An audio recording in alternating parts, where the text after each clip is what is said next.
Hi all, welcome back. അപ്പോൾ ഇന്നത്തെ നമ്മുടെ റെസിപ്പി ഒരു അടിപൊളി സ്നാക്ക് റെസിപ്പിയാണ്.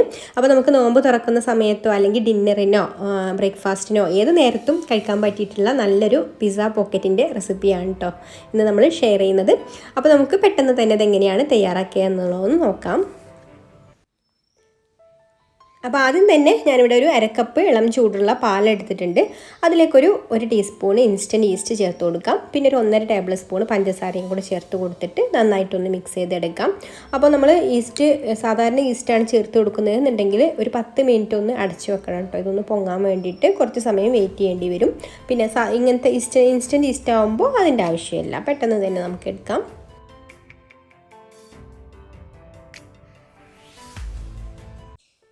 ഇനി ഞാനിവിടെ ഒരു ബൗൾ എടുത്തിട്ടുണ്ട്. അതിലേക്ക് ഒരു മുട്ട പൊട്ടിച്ചൊഴിക്കാം. പിന്നെ ഇതിലേക്ക് പാകത്തിനുള്ള ഉപ്പ് ചേർത്ത് കൊടുക്കുന്നുണ്ട്. ഒരു 1/2 ടീസ്പൂൺ ഉപ്പാണ് ഇപ്പോൾ ചേർത്ത് കൊടുക്കുന്നത്.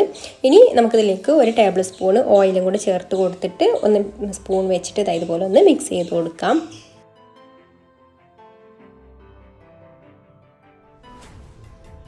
ഇപ്പോൾ ഇതാ മുട്ടയും ഓയിലും ഉപ്പൊക്കെ നന്നായിട്ട് മിക്സ് ചെയ്തെടുത്തിട്ടുണ്ട്. ഇനി നമുക്കിതിലേക്ക് 2 കപ്പ് മൈദ ചേർത്ത് കൊടുക്കാം.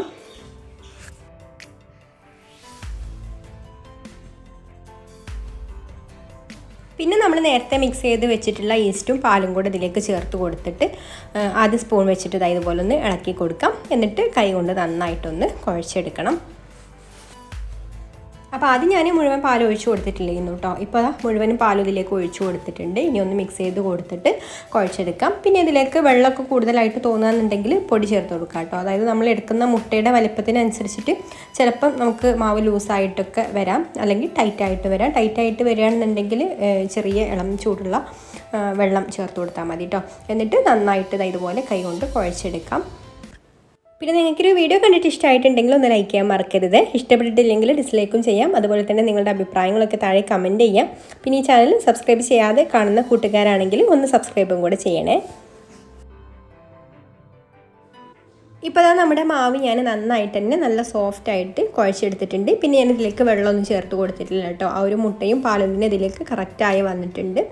അപ്പോൾ ഈ മാവൊന്ന് പൊങ്ങാൻ വേണ്ടിയിട്ട് വെക്കണം കേട്ടോ. അപ്പോൾ ഡ്രൈ ആകാതിരിക്കാൻ വേണ്ടിയിട്ട് ഞാൻ ഇതിൻ്റെ മുകളിലേക്ക് അല്പം ഓയിലൊന്ന് ആക്കി കൊടുക്കുന്നുണ്ട്. എന്നിട്ട് എല്ലാ ഭാഗത്തും ഇതുപോലെ ഒന്ന് സ്പ്രെഡ് ചെയ്ത് കൊടുത്തതിന് ശേഷം അടച്ചു വെച്ചിട്ട് നമുക്ക് ഒന്ന് റെസ്റ്റ് ചെയ്യാൻ വേണ്ടിയിട്ട് വെക്കാം. ഏകദേശം 1 മണിക്കൂർ വേണ്ടി വരും കേട്ടോ. ചൂടുള്ള സമയത്തൊക്കെ ആണെന്നുണ്ടെങ്കിൽ 1 മണിക്കൂർ മതി.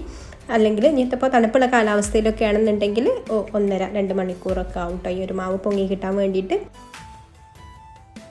അപ്പോൾ മാവ് നമ്മളിപ്പോൾ കുഴച്ച് വെച്ചിട്ട് 1 മണിക്കൂറായിട്ടുണ്ട് കേട്ടോ. മാവ് നന്നായിട്ട് തന്നെ പൊങ്ങി വന്നിട്ടുണ്ട്. ഇനി ഇതിൻ്റെ ഉള്ളിലുള്ള ഈ ഒരു എയറൊക്കെ ഒന്ന് കളഞ്ഞതിന് ശേഷം നമുക്കിത് ഒന്നും കൂടി കുഴച്ചെടുക്കാം.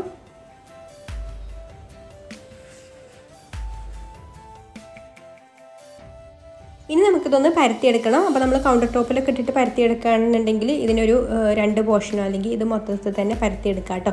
അപ്പോൾ ഞാനിവിടെ ഇതിനൊരു 3 പോർഷനാക്കി എടുക്കുകയാണ്. ഞാൻ ഈ ഒരു പലകമ വെച്ചിട്ട് പരത്തിയെടുക്കാൻ വേണ്ടിയിട്ട് 3ആയിട്ട് ആക്കിയെടുക്കുകയാണ് കേട്ടോ. ഇനി നമുക്ക് കുറച്ച് മൈദ തൂവിയതിന് ശേഷം ഇതൊന്ന് പരത്തിയെടുക്കാം. ഒരുപാട് തിന്നായിട്ട് പരത്തിയെടുക്കേണ്ട, എന്നാൽ ഒരുപാട് തിക്കായിട്ടും വേണ്ട കേട്ടോ. ഒരു 1/4 ഇഞ്ച് കനത്തിൽ പരത്തിയെടുത്താൽ മതി.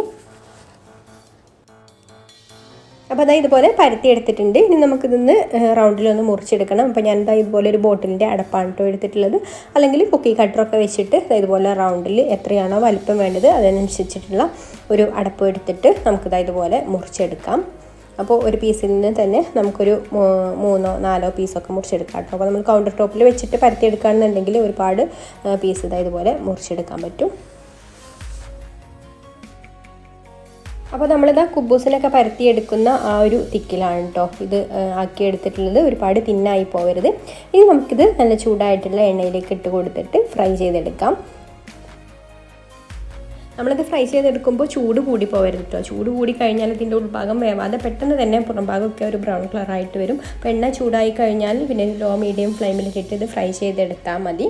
അപ്പോൾ എണ്ണയിലേക്ക് ഇട്ട ഉടൻ തന്നെ ഇതുപോലെ നന്നായിട്ട് തന്നെ ഇത് വീർത്ത് വരും കേട്ടോ. അപ്പോൾ ഇതെല്ലാം നന്നായിട്ടൊന്ന് പൊങ്ങി വന്നിട്ടുണ്ട്. ഇപ്പോൾ ഒരു മീഡിയം ഫ്ലെയിമിലാണ് കേട്ടോ ഞാനിത് ഫ്രൈ ചെയ്തെടുക്കുന്നത്.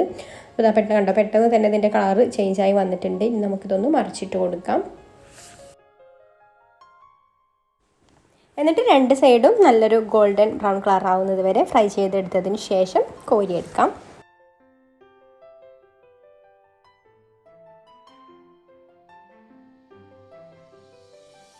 അപ്പോൾ അതാ ഇതിവിടെ റെഡിയായി വന്നിട്ടുണ്ട്. ഇനി നമുക്കിത് കോരിയെടുത്തിട്ട് ബാക്കിയുള്ളതും കൂടെ ഇതുപോലെ തന്നെ ഫ്രൈ ചെയ്തെടുക്കാം.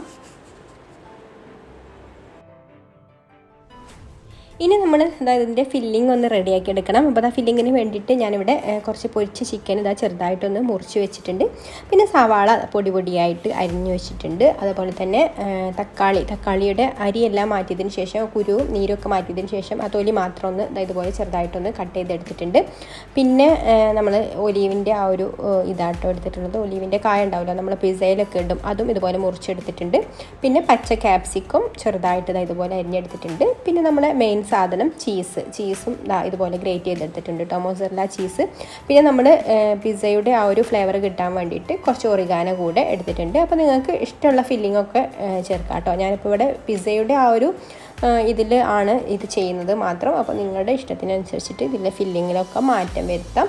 ഇനി നമ്മൾ ഓരോ ബെന്നും എടുത്തിട്ട്, അപ്പോൾ ബെന്നിപ്പോൾ ചൂടുണ്ട് കേട്ടോ, ഒരു ചൂടോടെ കൂടി തന്നെ ഇതിൽ ഫില്ലിങ് നിറച്ച് കൊടുക്കുകയാണെന്നുണ്ടെങ്കിൽ ആ ഒരു ചീസൊക്കെ മെൽറ്റായിട്ട് നമ്മൾ ആ ഒരു പിസ്സയുടെ ആ ഒരു ടേസ്റ്റ് കിട്ടും കേട്ടോ. അല്ലെങ്കിൽ പിന്നെ നമ്മളിത് ഫില്ല് ചെയ്ത് കൊടുത്തതിന് ശേഷം പിന്നെ നമുക്കത് സെർവ് ചെയ്യാൻ സമയത്ത് ജസ്റ്റ് ഒന്ന് ആ ഒരു ചീസ് ചൂടാകാൻ വേണ്ടിയിട്ട് മാത്രം ഒന്ന് ചൂടാക്കി എടുത്താൽ മതി, ആ ചീസ് ഒന്ന് മെൽറ്റായി വരാൻ വേണ്ടിയിട്ട്.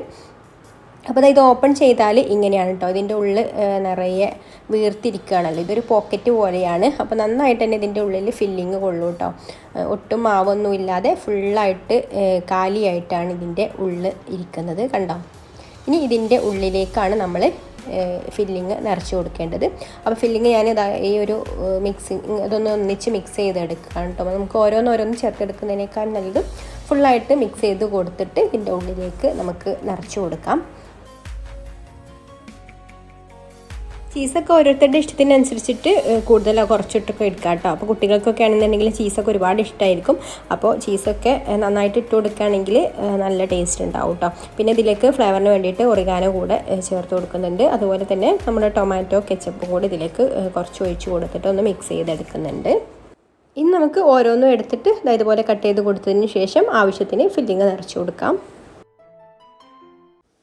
അപ്പോൾ ചൂടോട് കൂടി തന്നെ ഈ ഒരു ഫില്ലിങ് നിറച്ച് കൊടുക്കുകയാണെന്നുണ്ടെങ്കിൽ ആ ഒരു ചീസൊക്കെ മെൽറ്റായിട്ട് നമുക്ക് ആ ഒരു പിസ്സയുടെ ആ ഒരു ടേസ്റ്റ് തന്നെ കിട്ടും കേട്ടോ. അല്ലെങ്കിൽ പിന്നെ നമ്മൾ സെർവ് ചെയ്യുന്ന സമയത്ത് ജസ്റ്റ് ഒന്ന് ചൂടാക്കി എടുത്താൽ ഈ ഒരു ചീസൊക്കെ മെൽറ്റായിട്ട് വരും. അപ്പോൾ നിങ്ങൾക്ക് വീഡിയോ ഇഷ്ടമായിട്ടുണ്ടെങ്കിൽ ഒന്ന് ലൈക്ക് ചെയ്യാൻ മറക്കരുത്. അപ്പോൾ എല്ലാവരും ഒന്ന് ട്രൈ ചെയ്ത് നോക്കിയിട്ട് ഫീഡ്ബാക്ക് ഒക്കെ അറിയിക്കാം. അപ്പോൾ ഇനി മറ്റൊരു നല്ല റെസിപ്പിയുമായിട്ട് അടുത്ത വീഡിയോയിൽ കാണാം. Thank you for watching.